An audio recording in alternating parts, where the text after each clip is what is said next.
How many of you have ever surprised yourself with how confident you felt in a speaking situation? Here's what I mean.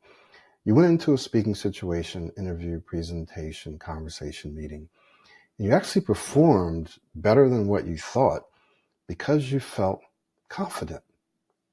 So one of the questions that comes to mind is, how can I increase and maintain such a high level of confidence that no matter what speaking situation I find myself in, I feel confident that I can handle it?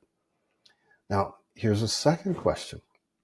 What role does confidence play in feeling calm and relaxed? So what I want to do today is just briefly introduce this topic, and then in another video, we'll talk about two principles that you can apply to help yourself build and increase your confidence. So here's the thing. I've been meeting with clients for years and years now, actually over 13 years. And the one thing that they've said, and I've experienced this myself, is that for whatever reason, they said, I felt confident. And because I felt confident, I spoke well. I spoke better than what I thought. Now let's bring this down to a micro level. Sometimes when you're speaking, especially if you struggle, if you've stuttered, right?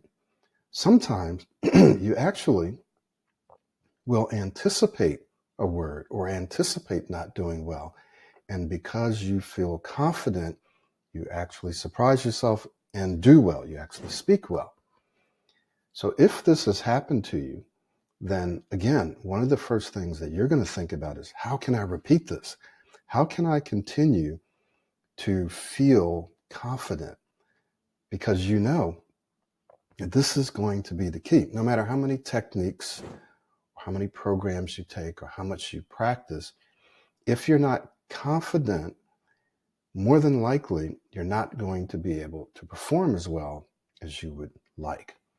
So what we'd like to do then is kind of map out for you what are two of the key concepts, key principles that you can keep in mind to help you build confidence on a daily basis, on a moment-to-moment basis, so that you always feel confident and so that you always are confident. Because feeling confident and being confident are not necessarily the same thing.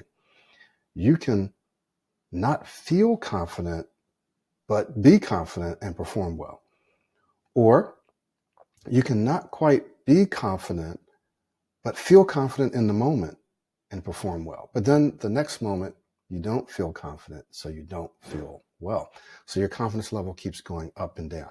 So how can we marry these two so that when you go into a speaking situation, you know, you believe, you are confident, and you actually feel confident? You know what? I can do this. I know that I can do this. And that's what we're going to talk about in the next video.